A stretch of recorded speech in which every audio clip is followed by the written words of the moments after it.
September 28শে September 2025 আমার কাছে প্রায় 10 থেকে 12 বার ফোন দেয়।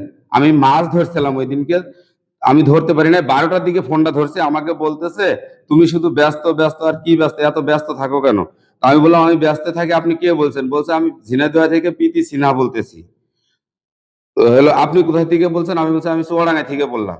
পরের দিন 29শে সেপ্টেম্বর আমাকে ভয়েস মেসেজ দেয়, ভাইয়া নিউ মার্কেট সম্পর্কে কি আমাকে একটু বলতে পারবেন, আমি একটু মার্কেট করতে যেতাম ওখানে। এইভাবে মানে পরের দিন থেকে আমার সাথে আমার সেটে অডিও ভিডিও এবং ভয়েস মেসেজ দেয়। আমি তখন আমার সন্দেহ হয়, যখনই সন্দেহ হয় তখন আমি আমার স্ত্রীকে জানাই, আমার আত্মীয় স্বজনদের জানাই, আমার স্টাফ যারা শিক্ষক মহোদয় ম্যাডামরা আছে তাদেরকেও আমি জানাই বিষয়টা, যে এই মেয়েটাকে নিয়ে আমার একটু সন্দেহ আছে। মেয়েটা এরকম ফোন দিচ্ছে আমার কাছে বেশ কিছুদিন ধরে, 10 দিন 20 দিন ধরে এরকম ফোন দিচ্ছে। এটা নিয়ে আমরা আলোচনাও করেছি এবং পিবিআই অফিসারকে জানাই, ঝিনাইদহ যে এর আগে যে পুলিশ অফিসারে তদন্ত করেছিল তাকেও জানাই।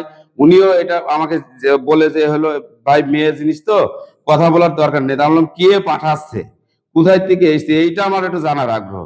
এটা আমি সরাসরি সবাইকেই বলেছি, আমার আত্মীয় স্বজন, তারপরে যে মাজ ইমরান, ইমরান আছে, ডালিম চাচা, এদেরকে সবাইকে আমি বলেছি, আমার স্টাফ সহ। এবং চুয়াডাঙ্গাতেও আমি বড় বাজারে কয়েকটা ছেলেদেরকেও এটা জানিয়ে রাখছি। এবার হঠাৎ করে একদিন ওই মেয়ে আসে ডাক্তার দেখানো নাম করে, এসে আমার কাছে ফোন দেয়। তখন আমি হলো একটা ডাক্তার দেখাই দিই, দেওয়ার পরে আমি আবার বড় বাজারে কয়েকজন ছেলেদেরকে বললাম যে এই মেয়েটা প্রায় 1.5 মাস ধরে আমাকে এইভাবে ফোন দিচ্ছে, তো আপনারা একটু আসেন দিনই, কোথায় থেকে আসছে, কি বিষয় আসায় একটু জানেন দিনই, জানতে পারেন কি দেখেন।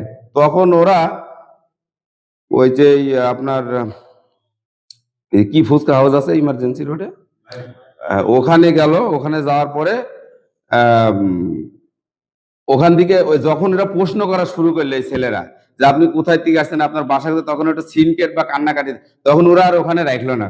আর এই সেলফি ওঠার জন্য খুব চেষ্টা করছিল। একটা ছেলে বললো যে ভাইয়ের সাথে সেলফি ওঠার জন্য তো আপলাইছেন কেন আপনি, আমাদের সাথে সেলফি ওঠেন, চলেন প্যালেসে চলেন। দিয়ে যে ওই রয়্যাল প্যালেসে নিয়ে আসলো।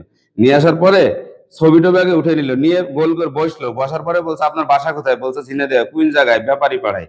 আপনার মেম্বারের নাম কি আর বলতে পারছে না, চেয়ারম্যানের নাম কি আর বলতে পারছে না।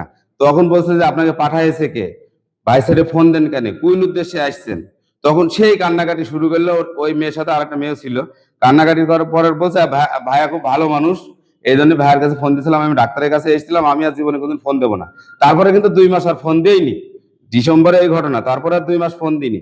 তার 1 মাস পরে সঞ্জু এসছে আমার শিক্ষা প্রতিষ্ঠানে, এসে বিভিন্ন ব্ল্যাকমেল যে ভাষাগুলা হয় সেই ভাষা দিয়ে আমাকে ব্ল্যাকমেল করে, যে আপনার বিভিন্ন অডিও ভিডিও বিভিন্ন ক্লিপ আছে আমার কাছে, এইগুলা ছেড়ে দেব, আমাদের সাথে বসেন, আমার অফিসে আসেন। আমি যাইনি, কারণ আমার মনের দ্বারাই আমি হলো শক্ত, আমি মনোবল, আমি কোনো অন্যায় কাজ করিনি, যার কারণে আমি যাইনি।